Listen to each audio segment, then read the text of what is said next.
Good afternoon. My colleagues and I remain squarely focused on achieving our dual mandate goals of maximum employment and stable prices for the benefit of the American people.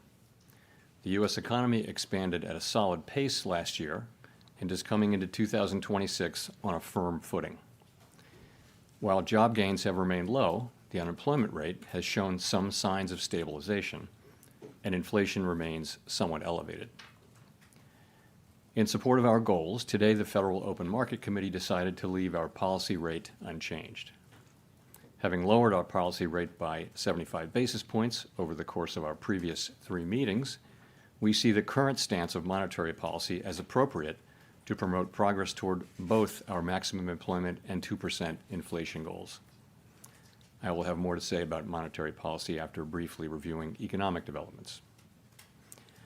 Available indicators suggest that economic activity has been expanding at a solid pace. Consumer spending has been resilient, and business fixed investment has continued to expand.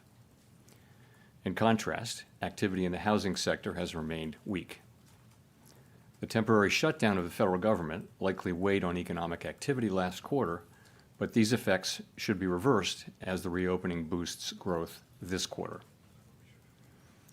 In the labor market, indicators suggest that conditions may be stabilizing after a period of gradual softening. The unemployment rate was 4.4% in December and has changed little in recent months. Job gains have remained low. Total non-farm payrolls declined at an average pace of 22,000 per month over the last 3 months. Excluding government employment, private payrolls rose at an average pace of 29,000 per month. A good part of the slowing in the pace of job growth over the past year reflects a decline in the growth of the labor force due to lower immigration and labor force participation, though labor demand has clearly softened as well. Other indicators, including openings, layoffs, hiring, and nominal wage growth, show little change in recent months. Inflation has eased significantly from its highs in mid-2022, but remains somewhat elevated relative to our 2% longer-run goal.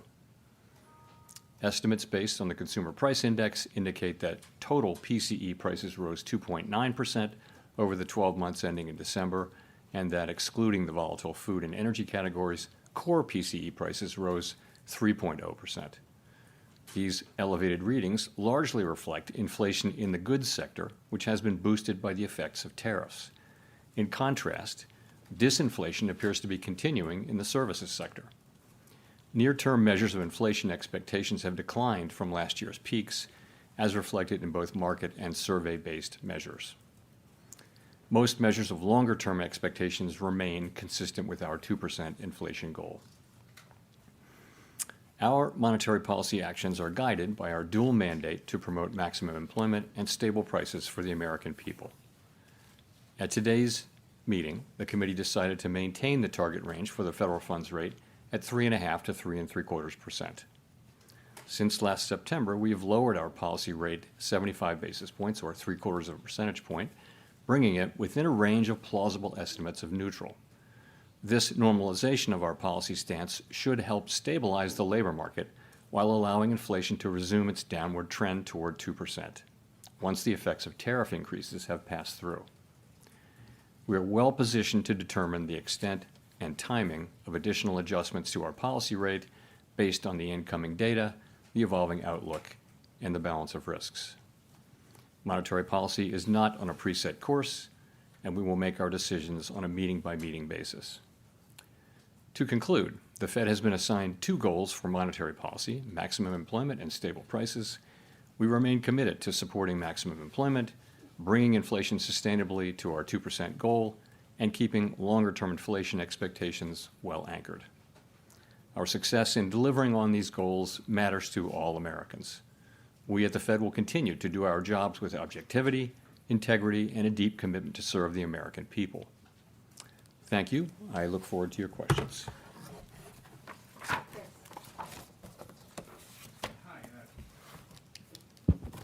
Chris Rugaber at Associated Press. Thank you.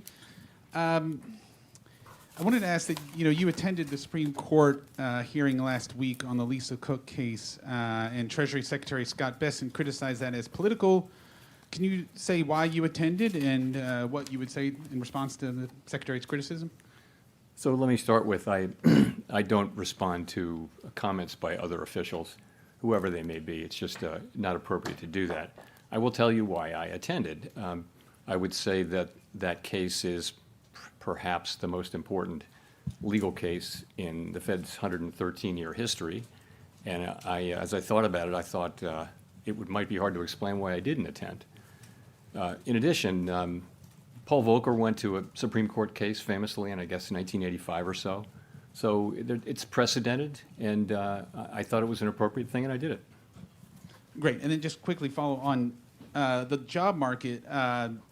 You mentioned last month that the household survey might be distorted, and you also mentioned the potential for overcounting jobs, which would suggest that we're still in a negative hiring pace. So do you see the drop in the unemployment rate as solid? And what's the basis for saying that things have stabilized? Thank you. So, yeah, really two questions. One is, so we're getting through the distortions in the data from the shutdown. However big they were in November, they're smaller in December. So we're getting to a place where they're no longer material. They're still there, but it's a tweak here and there. The reason why we changed the statement, let me pull it out, was simply, it used to say that judges that downside risks to employment rose in recent months. So we saw, data coming in which suggests some signs of stabilization. I wouldn't go too far with that, but some signs of stabilization. There are also some signs of continued cooling. And so we thought that was no longer an accurate description of the data. In addition, the outlook for economic activity has clearly improved since the last meeting, and that should matter for labor demand and for employment over time. So for those two reasons, we thought we would take that language out of the statement.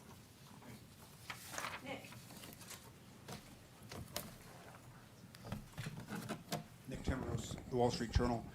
Chair Powell, you've generally avoided engaging with political controversies directly, and the video statement on January 11th was a departure. What made this different, and are you concerned it could draw the institution further into political debates? So today I'm simply going to refer you to the statement that I made on January 11. I'm not going to expand on it or repeat it. So I'm just not going to, this is really about the press conference and the economy and what we did today, and some ancillary areas, but I'm not going to be getting into that. Can you say whether the Fed has responded to the subpoenas? I have nothing for you on that today. Mike. Michael McKee from Bloomberg Radio TV. Have you made a decision on whether you would remain as a governor of the Federal Reserve? And if so, would you tell us what it is? And if not, when might we anticipate a decision? No, and I really, once again, have nothing for you on that today, that either. Why would you want to leave it all under the circumstances? Again, I don't want to get into this. Not something I'm. There's a time and place for these questions, but not something I'm going to be getting into today. Thank you. Thank you.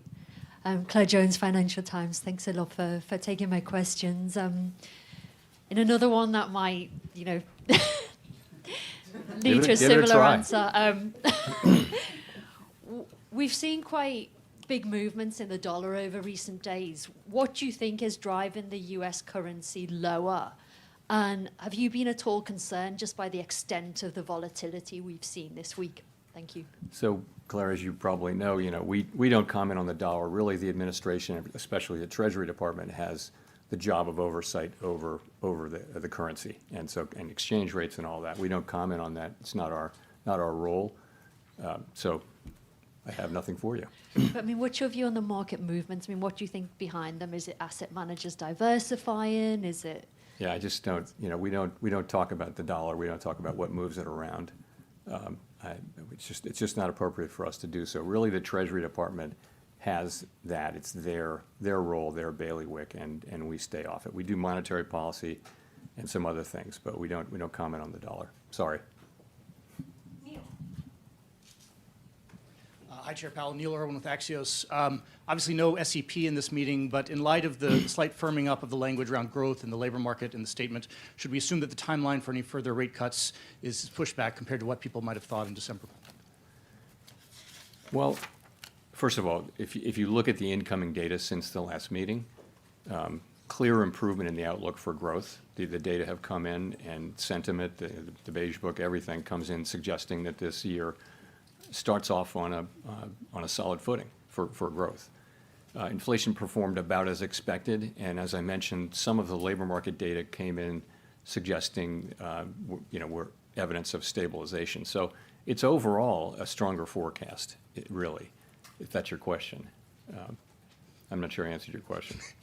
But in terms of timing or pacing of any additional easing? So we haven't made, what we'd say about this was that after this meeting, after the 3 recent rate cuts, we're well positioned to address the risks that we face on both sides of our dual mandate, and we'll continue to make our decisions meeting by meeting based on the incoming data, the implications for and the outlook and the balance of risks. Haven't made any decisions about future meetings, but the economy is growing at a solid pace.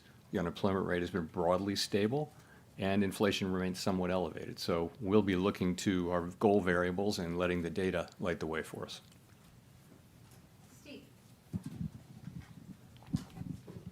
Steve Leisman, CNBC, and sticking with questions you might answer, thank you.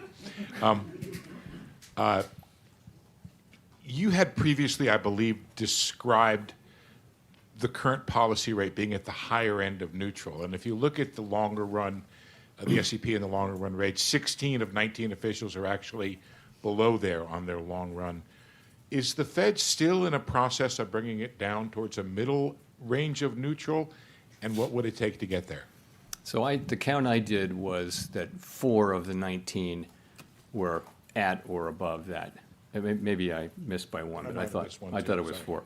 And if you look at the dealer survey, it was 10 out of 58 where we're at or above. So you're right. It's the higher end of the range. What we say is it's within the range of plausible estimates. This is the higher end of that range, but so for some people they think it's neutral. I think, and many of my colleagues think, it's hard to look at the incoming data and say that policy is significantly restrictive at this time. It may be sort of loosely neutral, or it may be somewhat restrictive. It's in the eye of the beholder, and of course no one knows with any precision. Is that, you had a follow-up? I get what you're saying, but some officials have described the Fed being in a mode of bringing it down eventually over time. Are you still in that mode, or is this a place to hang out? Yeah, no, I would say if you look at the SEP from December, most people had additional normalization. But at the same time, we've done a lot of the process of normalizing. A good piece of it is done with 75 basis points, and before that, 100. It's 175 basis points we've cut since we began cutting in September of 2024. So you've moved now to, Fed funds is running just a little below 3.65%. So you've moved a good way, and we think we're well positioned here to watch how the economy performs, look at the data. We're not making decisions about future meetings, but we do think we're well positioned after those 3 cuts to let the data speak to us. Amira. Thank you, Chair Powell. Amira Mokwe from Bloomberg News. To what extent did the committee discuss the possibility of cutting at this meeting or in March? And how are you all thinking about the conditions that would merit another rate cut? Is there broad agreement on the committee about what it would take? So there was broad support on the committee for holding today. Broad, I would say, including among non-voters. So that's where that was. Of course, some people did want to cut and dissented, but the committee pretty broadly for holding today. We're not trying to articulate a test for when to next cut or whether to cut at the next meeting. What we're saying is we're well positioned as we make decisions meeting by meeting, looking at the incoming data, evolving outlook, and all that. And we're in a position where we still have some tension between employment and inflation, but it's less than it was. I think that the upside risks to inflation and the downside risks have probably both diminished a bit. So, we'll be looking at that. It's about how you weigh the risks to the two goals and how big those, and quantify them. And so there are different views on the committee, and, we'll find our way forward as the data evolve.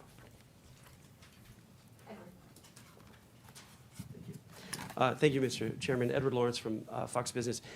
Has the effects of tariffs already moved through the economy on prices?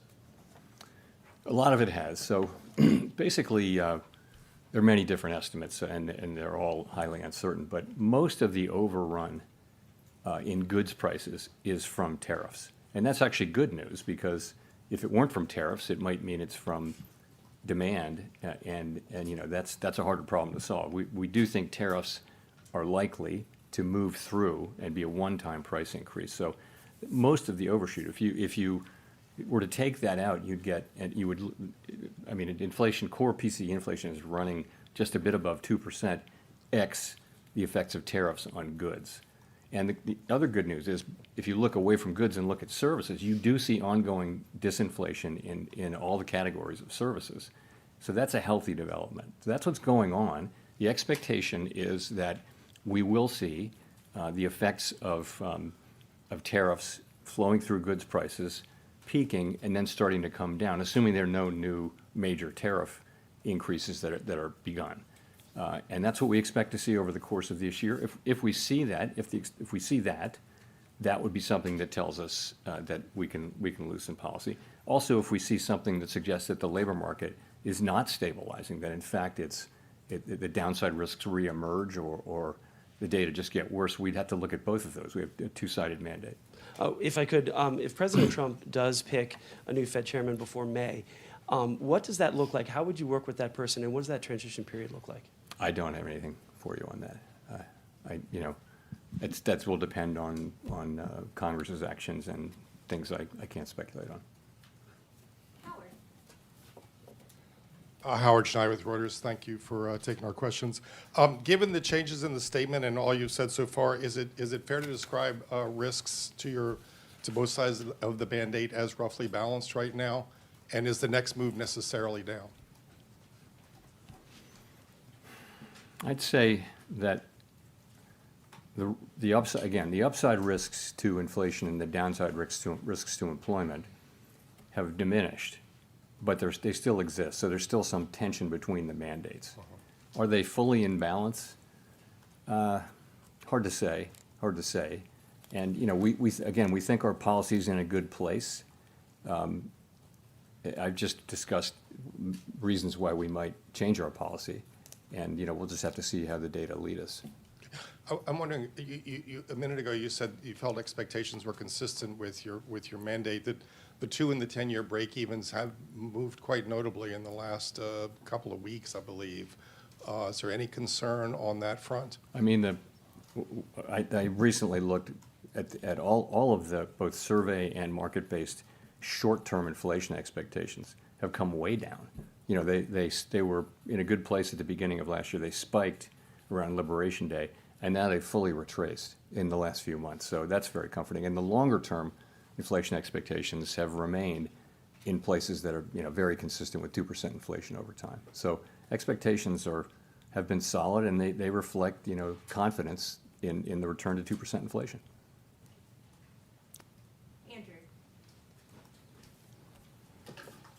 Apologies if this is a little bit repetitive, but in the past you've said that the reason you cut rates was that the risk to the labor market was greater than the risk to the inflation side. Is that still true? We haven't made. You're right. We saw the labor market weakening, and we acted, and I think that was the appropriate thing to do. We will always act to address what we see as the economy moving away from our goals. Risks to both of the variables are a little less. I think the upside risk to inflation, again, a little bit less, and the downside risk to employment, a little less. I just would say that I'm not making a judgment about how, one of them is more at risk than the other, just that the risks to both of them have diminished. Okay, thanks. BIS wrote a paper last summer which concluded that global investors were hedging their dollar exposures in ways that previously they hadn't because of policy uncertainty. Do you agree with BIS? We really don't see much at all about that whole story. There's just not a lot of data that suggests that there's much to that. Thanks. Anna Swanson with the New York Times. Can you talk more about what you would need to see in the labor market to conclude it's time to resume easing? Do you need to see further deterioration in the labor market, or would it be enough for inflation to soften? So we'll always be looking at both things. And so there could be combinations, infinite numbers of combinations that would cause us to want to move. Certainly, a weakening labor market would be an argument for loosening. But what's happening with inflation? If inflation were at the same time getting worse, you just have a very difficult situation there. So we'll be looking at both. Clearly, a weakening labor market calls for cutting. A stronger labor market says that the rates are in a good place. We'll have to be making similar judgments too on inflation, though. And if inflation does pick back up and the labor market doesn't show further signs of deterioration, is there a chance that you could raise rates rather than simply remaining on hold? What would you need to see to consider hiking? We don't take things off the table, but it isn't anybody's base case right now, anybody's base case, that the next move will be a rate hike. But ultimately we'll do what we think is the right thing. But that's not where people's expectations are right now.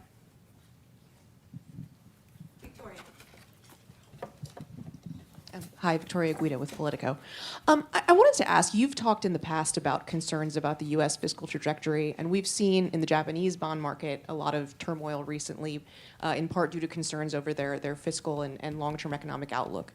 So do you worry that the U.S. could at some point find itself in a similar situation to Japan, whether for fiscal or demographic reasons? Over time, you've seen that U.S. rates have remained they haven't moved a lot, really for a while, but they haven't moved a lot because of what's been happening in Japan. So it's more of an over time thing. The U.S. federal budget deficit is, uncontroversially on an unsustainable path. The level of debt is not unsustainable. It's very much sustainable, but the path is unsustainable. And the sooner we work on it, the better. But, right now we're running a very large deficit at essentially full employment. And so the fiscal picture needs to be addressed, and it's not really being addressed. So that's important. I'm not in any way connecting it to some sort of near-term market event, but ultimately it's something we'll have to deal with. And that in the end game, that's where you wind up, is in some kind of a difficult thing. But that's not where we are. It's not where Japan is either. But it's certainly not where we are right now. Does it reduce the effect of your rate cuts that longer-term rates have overall not really budged that much? I wouldn't say that. The thing is, technically, higher longer-term rates means less accommodative financial conditions. But remember, many things move longer-term rates. It's not mostly what happens on the short end. There can be effects of longer-term rates from moving our policy around, but it's much more assessments of the fiscal path and fiscal policies and risks and things like that move the 10-year around. You can look back at and find periods where we've been very actively moving the policy rate over the course of a year, and over the course of that year, the 10-year is exactly where it started. So there's not a tight link between 10-year rates and the overnight rate. Thanks so much, Elizabeth Schulze with ABC News. Republican Senator Tom Tillis, who sits on the Senate Banking Committee, said he will block any Fed nominee, including the chair, until this investigation into you is resolved. Do you support this move by the senator, and what conversations have you had with the senator? I've got nothing for you on that. More broadly, what would happen to American households if the Federal Reserve loses its ability to operate independent from politics? So really, the point of independence is not to protect policymakers or anything like that. It just is that every advanced economy democracy in the world has come around to this common practice. It's just an institutional arrangement that has served the people well, and that is to have a separation between, to not have direct elected official control over the setting of monetary policy. And the reason is that monetary policy can be used, through an election cycle to affect the economy in a way that will be politically worthwhile. So this isn't, I'm not talking about the US context, this is every advanced economy democracy of any size. So it's a good practice. It's pretty much everywhere among countries that look at all like the United States. And I think if you lose that, it's, first of all, it would be hard to restore the credibility of the institution if people lose their faith that we're making decisions, only on the basis of our assessment of what's best for everyone, for the wide public, rather than trying to benefit one group or another.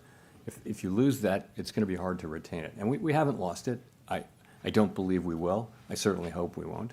But it's very important, and the reason it's important is that it's enabled central banks generally not to be perfect, but to serve the public well. You're confident it can maintain that independence at this point? Yes. I mean, I'm strongly committed to that, and so are my colleagues.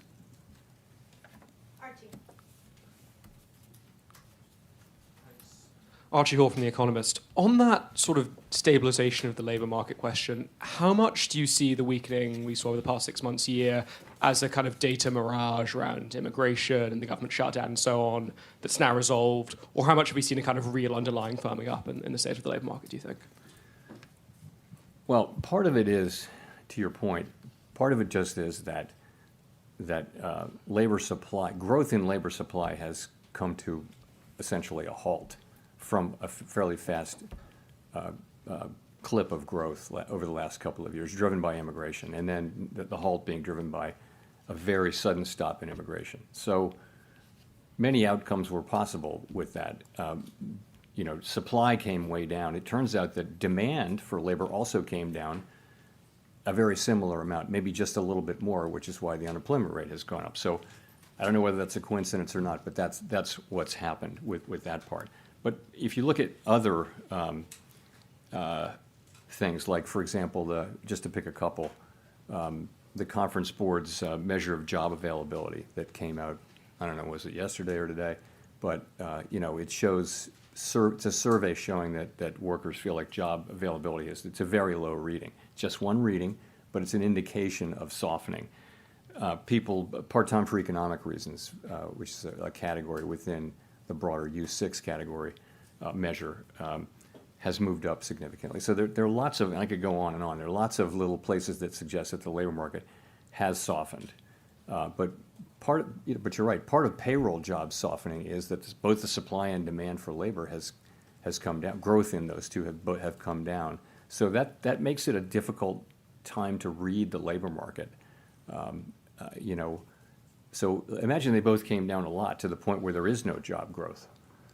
Is that full employment?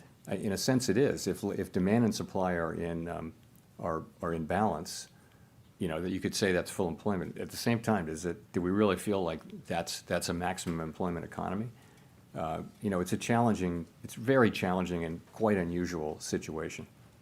Thanks. And one more on growth and the kind of strong growth outlook, your strengthening growth outlook you're now seeing. How much of that is the fiscal stimulus we're seeing from the beautiful bill, the tax cuts, and all of that?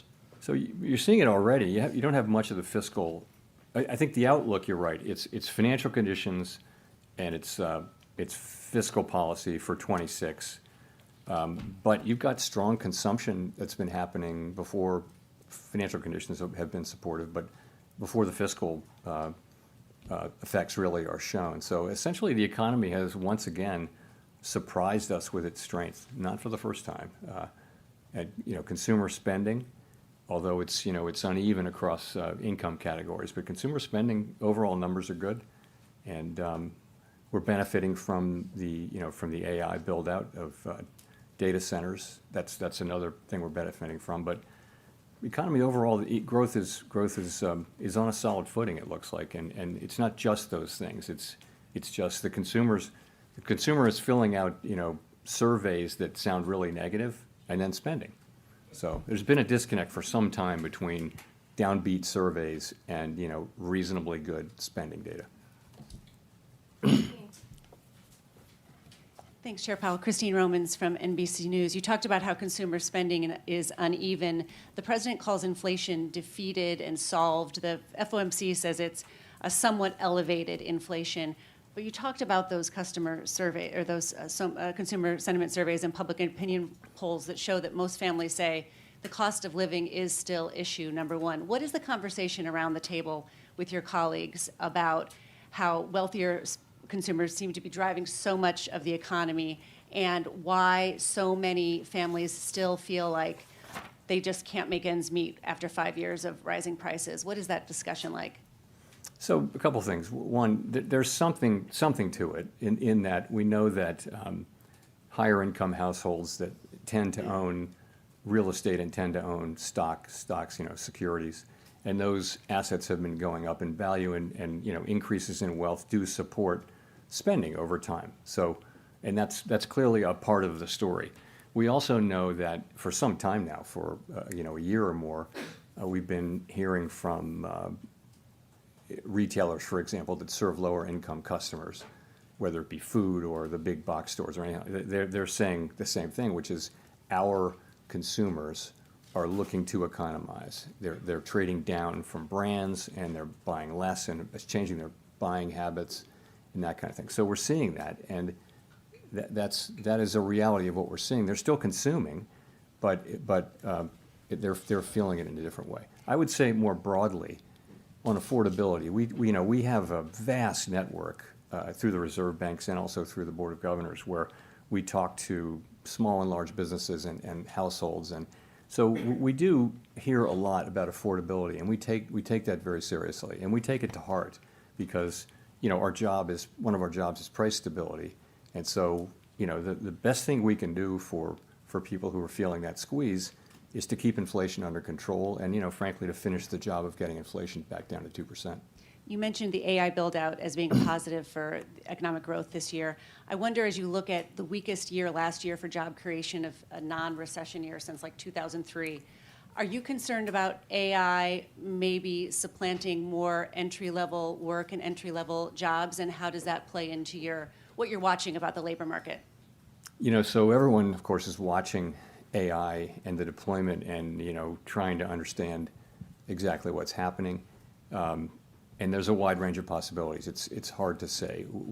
And of course, anyone who uses it is amazed at what it can accomplish, right? So every technological wave will eliminate some jobs and create other jobs. And it's always been the case. If you look back, wave after wave after wave, there will be some disruption, but ultimately technology increases productivity, which is the basis for rising wages. And it may not all happen immediately, but over time, it's what enables incomes to rise over time, is rising productivity. So and we always ask, well, this is going to be different, is it going to be different? And we don't know. And we may, in any case, see in the short term jobs that are being eliminated by the capabilities of AI. We may see that. We just don't know what the overall effect is going to be. So how to think about it in macroeconomic terms, it's very hard. We can look at the aggregate data. We can analyze, for example, there is some connection, it appears, between the low hiring rate for recent college grads and AI, but it's not the main or only driver. You hear large companies, though, many of them saying that they either won't be hiring for some time, or that they're hiring less, or that they're laying people off, and they tend to refer to AI when they do that. So we're all watching and learning, and it could certainly have pretty significant effects on the economy, the workforce, and our society.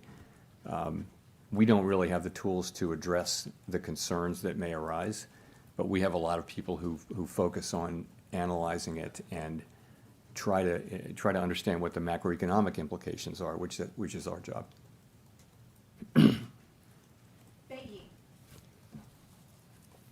Thank you, Chair Powell. Beyi from AFP News Agency. You mentioned earlier that on inflation, the broad expectation was for a one-time price increase and then for inflation to come down. And I was wondering, is your expectation still for inflation to start cooling in the second half of 2026? And if you could elaborate how far we are from target currently. Thank you. So how far we are from target is, as I mentioned in my opening remarks, we had 3.0% core PCE inflation over the 12 months ending in December, and that's pretty much what we had the year before. So on net, no progress. But the story behind that is modestly positive in that most of the overshoot was in goods prices, which we think is related to tariffs, and ultimately we think those will not result in inflation as opposed to a one-time price increase. Okay, so that's where it is. In terms of, you asked, no one thinks they will, ex ante understand really clearly, precisely when this will happen. But there's an expectation that sometime in the middle quarters of the year, we'll see tariff inflation topping out. So what we do is when a tariff is put in place, we track the effect of those tariffs over a 6, 7, 8, 9-month period, and you can see for that tariff how long it takes to reach a place where it's affected the price level, and that's it. So we're getting better at that, and our estimate is that it'll be sometime in the middle of the year, but I wouldn't look for great precision in that. But, we'll be able to see whether things are moving in that direction. I think, we will be able to see. Richard Escobedo. Thanks, Chair Powell. I'm Richard Escobedo with CBS News. I want to look outside the U.S. about what's happening outside our shores and how it impacts the U.S. Canada's Prime Minister said last week that there's been a rupture in the global order, and I wonder how you're thinking about geopolitical risk as it relates to the U.S. economy. So I can't comment on that speech or statement or anything like that. Geopolitical risk for us is, a lot of it is around energy, oil, and so far we haven't, for all the turmoil, oil prices have come down, as you know, and so we don't really see much. Longer than that, it's trade, and the trade, our economy has pulled through pretty well, you'd have to say, given the very significant changes in trade policy. The U.S. economy has pushed right through. Partly that is that the way that what was implemented was significantly less than what was announced at the beginning. In addition, other countries didn't retaliate, and in addition, a good part of it hasn't been passed through to consumers yet. It's being taken by companies that stand between the consumer and the exporter. So that's where that is. Jennifer. Thank you, Chair Powell. Jennifer Schonberger with Yahoo Finance. With third quarter GDP growing at 4.4% and the fourth quarter expected to have a 5 handle on it, as to what the Atlanta Fed is predicting, at a time when you had a government shutdown and we thought that was going to shave off some growth, you've also got the fiscal tailwinds you've talked about, big tax refunds coming, potential tariff dividend. How could you cut rates and not spur inflation in that environment?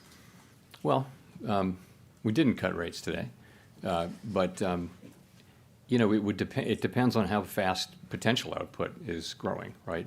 I'm just asking in principle. I'm not saying this is what's happening, but there's growth and there's how fast the potential is growing, and at a time of high productivity growth, potential output is rising. So it really matters whether potential output is growing as fast as actual output, and it would matter over time. The numbers you cite were for quarters, and quarterly GDP is. You need to look at 12 months because quarterly GDP can be very lumpy. GDP was negative in the first quarter last year. So the overall, over the year, the numbers were nothing like that. It was more in the mid-2s for the year. And how do you explain the divide right now between strong economic growth and the job market? Is it productivity that's filling the gap?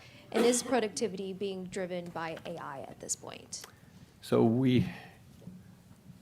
there has been, you're right, there has been a divide of solid growth, but what looked like a weakening labor market. And that can be explained by rising productivity. But I would say we do see signs of, certainly of the unemployment rate stabilizing.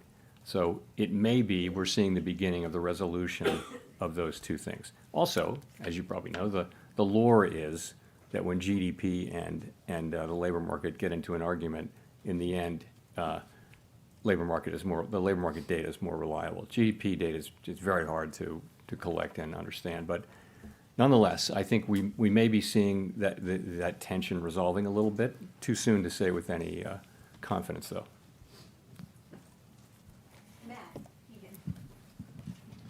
Matt Egan with CNN. Chair Powell, after today, you have 2 meetings left as Fed chair. You've obviously experienced a lot during your time as Fed chair, served under multiple presidents. I'm wondering what advice you have for whoever your successor might be. Honestly, I'd say a couple of things. One is stay out of elected politics. Don't get pulled into elected politics. Don't do it. And that's another thing. Well, another is that, our window into democratic accountability is Congress. And it's not a passive burden for us to go to Congress and talk to people. It's an affirmative, regular obligation. If you want democratic legitimacy, you earn it by your interactions with our elected overseers. And so it's something you need to work hard at, and I have worked hard at it. So, and the last thing is, it's easy to criticize government institutions so many ways. I will tell whoever it is, you're about to meet the most qualified group of people you not only have ever worked with, you will ever work with. And when you meet Fed staff, and not everybody's perfect, but there isn't a better cadre of professionals more dedicated to the public well-being than work at the Fed. Thanks for that answer. If I may follow up, as I'm sure you've noticed, gold and silver prices have experienced historic gains of late. And I'm wondering how much attention, if any, you pay to those moves and what message you may take from these significant price increases we've seen for precious metals. Don't take much message macroeconomically. The argument can be made that we're losing credibility or something. It's simply not the case. If you look at where inflation expectations are, our credibility is right where it needs to be. So we look at those things. We don't get spun up over particular asset price changes, although we do monitor them, of course. Nicole, for the last question. Hi, Nicole Goodkind Barron's. Some prominent critics have charged that the Fed's economic models are somewhat backward-looking, but should be more forward-looking, incorporating things like productivity increases from AI. How do you incorporate current and future developments into your analysis and decision-making, and do you have an answer to those critics? Yeah, so by and large, those criticisms, as somebody on the inside, they just don't make sense, and I'll tell you why. Every FOMC participant writes down a forecast every quarter, right? The summary of economic projections, and that's the basis for how we think about the economy. So, and the other thing is, what an economic model can do is it can grind up all the data for the last number of years, 50 years, let's say, and it can identify what are the relationships between variables A, B, C, D, and all that kind of thing. And it can tell you if you change one of those variables, this is what should happen in the macroeconomy. That's just the way it works. However, the structure of the macroeconomy is constantly changing. For example, we hadn't had a pandemic in 100 years. It wasn't in the model, and we knew it from the very beginning. It was not in the model. A trade war of this scope, we'd never had that in 100 years. And so there's great uncertainty at different points. Another thing I'll say is, when it comes to, technological developments that raise potential output, some kind of technological revolution, like happened in the 90s here and like maybe happening now with AI, we're all over that. And, everyone studies those periods, and, we're very clear-eyed about the possibility that this higher productivity may persist, and also that it may not. We're not. No one's sitting here unaware of the possibility of higher productivity. We've been talking about it for 3 years. It long predates the current situation. It's been going on for 5 or 6 years. We've had productivity higher. We've been talking about it that whole time. So it's very much on our minds, and we are well aware that higher productivity means higher potential output, and it changes the way you think about potentially inflation, growth, labor market, and all those things. That's all in our models. I mean, if it's just a question of using better models, bring them on. Where are they? We'll take them. But I think, we certainly are in contact with anybody who does economic modeling. And we're always looking to do better at that. But that's how I think about that. And just a quick follow-up. We've been talking a lot about tariffs and passing through, and we've been talking a lot about them for the past few months. You know, the trade landscape is still in a constant state of flux. Announcements, threats, negotiations, they're all frequently changing. So I'm wondering how you actually track these, what data or channels are most critical to follow this in real time. Trade? Yeah, the impact of tariffs and how they're changing. Yeah, I think our staff has done a really nice job on that, and they've kind of put it together in real time. So as I mentioned, a tariff gets put in place, you can pretty much track its effects on pricing and on everything. And so you build a model up from all of the tariffs. At the beginning, it was very much of a forecast. Now it's every cycle that goes by, it becomes more informed by actual data. And you know, our forecasts were not far off. What changed was, as I think I said earlier, what was implemented was smaller than what was announced. In addition, we didn't see retaliation internationally, and I think people did generally expect that because we saw that in the past, and that really mattered too. And then the other thing is that pass-through, didn't know how fast that was going to be to consumers, didn't know how much exporters would take, how much companies in the middle would take, and how much the consumer would take. And it turns out it's a lot of companies in the middle who, by the way, are pretty strongly committed to passing the rest of it through, which is one of the reasons why we need to keep our eye on inflation and not declare victory prematurely. Thank you. We're done? We're done. Okay. Thank you very much.